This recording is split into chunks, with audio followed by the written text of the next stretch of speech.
What's going on, guys? This is Delonte, aka 2K, and you are chilling with 2K. I know I've been gone for the past week. I had some things I had to take care of, but I'm back. Audio might sound a little bit different this time as well. I'm not using my regular microphone, but I will have that back next week also. I do want to talk a little bit about last week's episode, Chopper Base. Um, just a little bit, because it didn't really do much for me. I felt this was really truly a filler episode, and it was really kind of the calm before the storm for the season finale. The episode focused mostly on the team splitting up. Ezra and Kanan going their way, and the rest of the team going the other way. And based on the season finale, you don't really see that happen. So I don't really think that episode was all that, impactful in my opinion. Of course, every Rebels episode has, an impact on the season. Every episode does, but some more so than others. And this one I didn't feel as much. So that's how I felt about that episode. Just really quick, I just wanted to touch on that because I did miss it last week. Let's talk about the finale. Finale was great. I loved it. It was absolutely fantastic. So the team finally makes it to Malachor.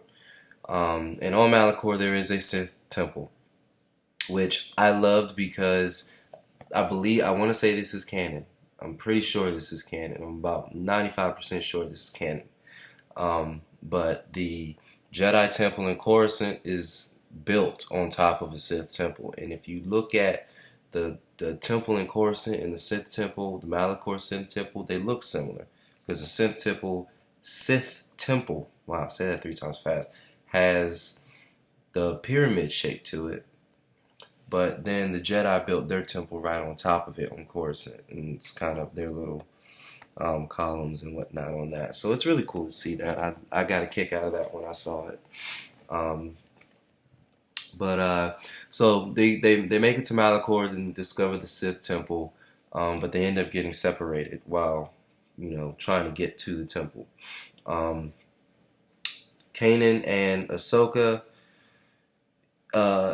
chasing a new Inquisitor. We never get this Inquisitor's name, but they end up chasing this Inquisitor, and they chase him down. They stop him, and they find out that he's there not for them, but for someone else. And Ezra runs into this someone else, and turns out that this someone else is none other than Darth Maul. Maul is what he is now because he's no longer a Darth. But I'm glad to see Darth Maul again. We got the first look since episode 1. We got him in Clone Wars. Last we saw him in Clone Wars, Palpatine was standing over him saying, "I have more for you." We get to see more from him in Son of Dathomir, which the comic from Dark Horse, which I haven't personally finished yet. I know it's been a while. I've had plenty of time to finish it. I just haven't gotten around to doing that yet. But I do know that they fleshed that story out as far as what the Emperor has to do with him in that comic, which leads us up to where we are in Rebels now. Well, we see Darth Maul, or Maul. He's a little bit, he's an old guy. He's kind of, he's pulling a Yoda almost. He's got a cane and tattered and kind of beat down a little bit, and he senses the darkness in Ezra. I really do. You think he senses the darkness in Ezra, and he tries to make Ezra his new apprentice. But Maul, of course, has his own agenda. He's trying to get into the Sith Temple himself, so that he can gain more power and gain the knowledge that he needs to defeat Vader and defeat his enemies. And him and Ezra talk about why they're so mad at the Empire and who their enemies are, and how Ezra should tap into this emotional power that he has. In order to truly become stronger, which is, the dark side. And that's what Sith do. They are fueled by their emotions. And Ezra, there are times where Ezra has used his emotions to get the better of his enemies. Um, but I really do like how, Maul used him to get what he wanted, essentially, which was what was in the temple, which is a Sith holocron. Now, this holocron, um, only a Sith can open the holocron. Maul is no longer a Sith, but one must think like a Sith in order to open it. This kind of made me think, well, Maul, why didn't you just open it while you were there? But Maul's intentions was never to really open the holocron. Um, I think in his process of really trying to make Ezra his new apprentice, he was going to have Ezra do it, because if Ezra could do it, that means he really did tap into the dark side of the Force. And at that point, Ezra would have become his new apprentice, or would have had the option to. So I think, that's why he didn't necessarily open it right in that moment. But as we learn later on, he has other intentions for it anyway, because the Sith holocron could also be used as a key. They use it as a key to get back out of the temple. Because initially, in order to get in, they had to work together. They really use the rule of two a lot in this too, which I really like.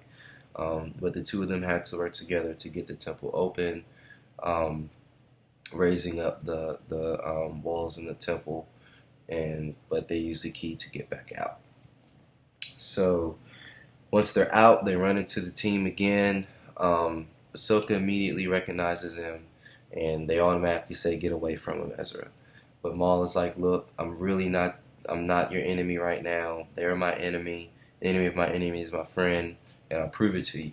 And he just takes the cane apart, whips out the lightsabers, and the beatdown begins. And it was awesome. I loved seeing Maul back in action. It was great. So as the episode kind of progresses, one thing that I like the hour-long episodes. I wish all of them were an hour long like that. 30 minutes just isn't enough Star Wars for me. So I really wish that these episodes were an hour long, because it just feels better when it's an hour long. Or maybe I'm just used to watching all these hour long shows. I don't know, but I like Rebels an hour long. It was nice. But I digress. I digress so much that I lost my place. So as the episode progresses, they're doing what they need to do they realize that they need to get to the top of the temple in order to activate the knowledge within the holocron, the Sith holocron.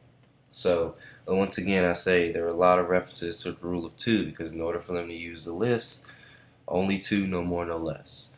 That was really cool, to see that, and how Maul says he's no longer a Sith, but he still practices Sith ideology, which is interesting. But we finally get to the top of the temple. Ezra activates the holocron, and we realize that it's a battle station. Maul wants to use this to destroy his enemies, the Empire, Darth Vader, the Emperor, all that. He wants to use that to destroy his enemies. Maul, Ezra, and Ahsoka get into a battle, where Maul ends up blinding Kanan. I said Ezra, I meant to say Kanan. Maul ends up blinding Kanan, which I find is really, really interesting, and I like the fact that he's blind now. Here's why. All this time, Kanan has been, Ezra's good, Ezra's my Padawan, he's not gonna, be tempted by the dark side and all of this stuff. But we as the audience can see that that's not true. Ezra's clearly being tempted by it. I think Kanan is just not willing to see that. But now that he's blind, he needs to rely on the Force a lot more. Because even beforehand, he wasn't using the Force that much. He went to using blasters and was moving away from, trying not to use his lightsaber as much as possible. It wasn't until he met Ezra that he started using his lightsaber more.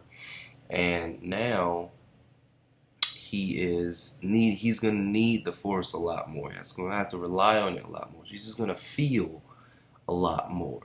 And I think he's gonna start feeling Ezra moving towards the dark side. And I think this is gonna come to a head in the next season. And I'm really excited. I really, really hope they do this. I hope they go down this route, because that would be a really cool and interesting thing to see. To see how Kanan deals with this. Which is why I like the fact that he's blind. It's ironic that now that he's blind, he can actually see a lot better. So I think if they can play on that and they can use that, come on, Dave Filoni, because that would be absolutely awesome if they did that. But as Kanan's blind, I keep saying Ezra. Kanan is blind now, and he ends up defeating Maul in the battle. The whole time I was like, Maul can't be dead, because it was way too easy. He just grabbed his wrist and threw him off the ledge. I'm like, no way. Maul's not dead. He can't be dead. And we see at the end of the episode that he's not. So that's great. I'm excited to see how they're going to use Darth Maul as in season 3. Because it'll be great, because he can just kind of pop in and out as he needs to, and it'll be good to see that. So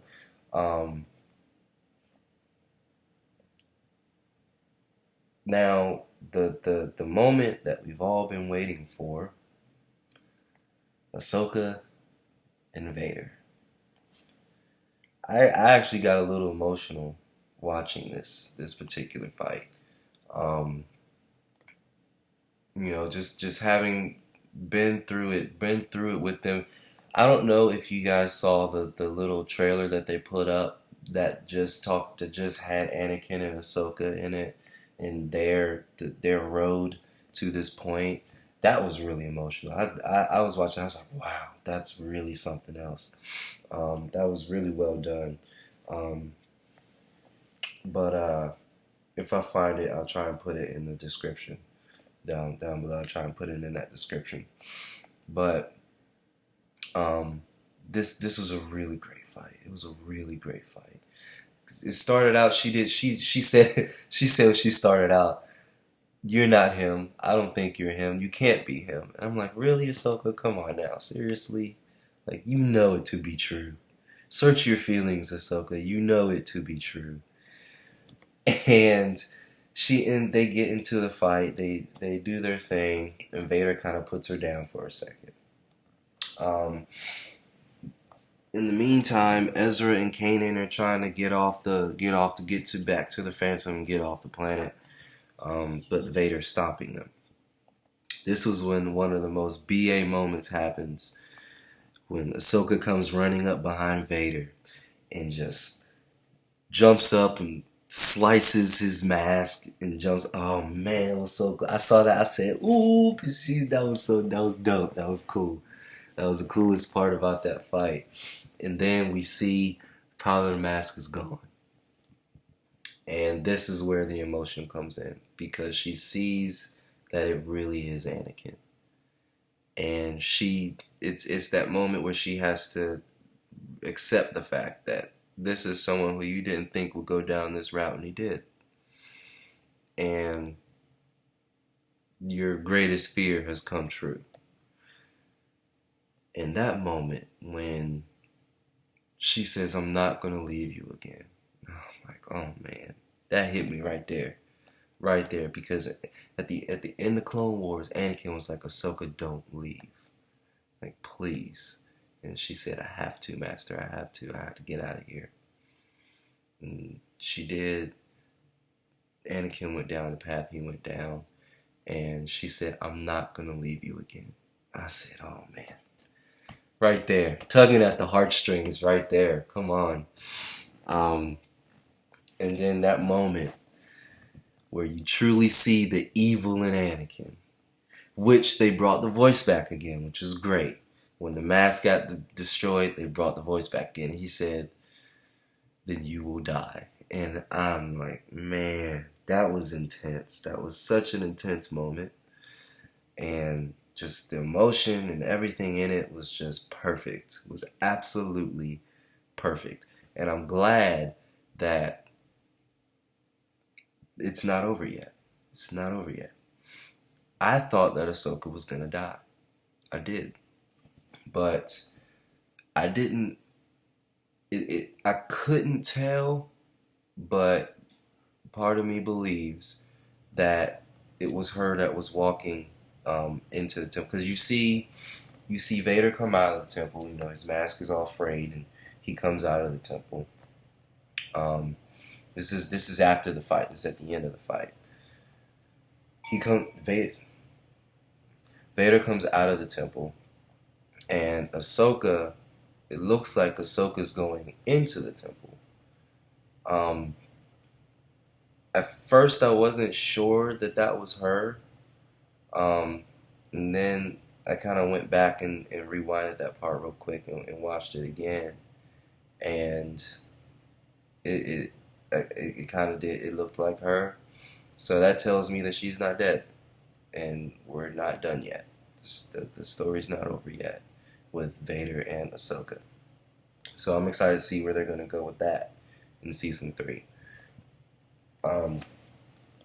But, you know, that's the moment that we've all been waiting for. I mean, the episode's Twilight of the Apprentice. So everybody going into this knew this was going to be the big fight between Ahsoka and Vader. And it's the moment we've all been waiting for, and I think it paid off really well. All in all, this episode was great. I loved it. It was a great season finale. Absolutely fantastic season finale to a great season all in all. You know, it was a long season, but it was good. I thoroughly enjoyed this season. And hopefully the next season will give us more that leads us into Rogue One, because that's really, I mean, they're going to connect. So hopefully this next season will lead us, you know, more so into Rogue One, which will be really exciting. Really exciting to see.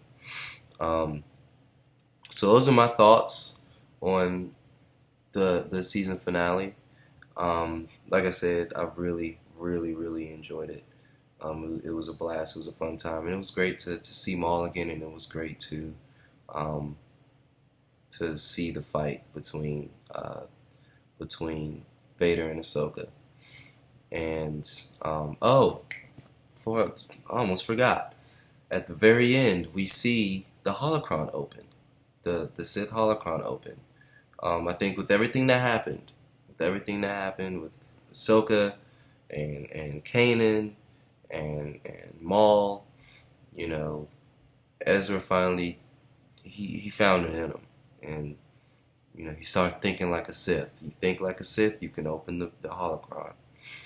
Only a Sith or one who thinks like a Sith can open the holocron, is what Maul said. So we see at the end of the episode that the holocron does in fact open up. So that's going to be interesting to see where that takes him in season 3. So, like I said, this was a great season finale because it was a great end of this season, and it was a great palate.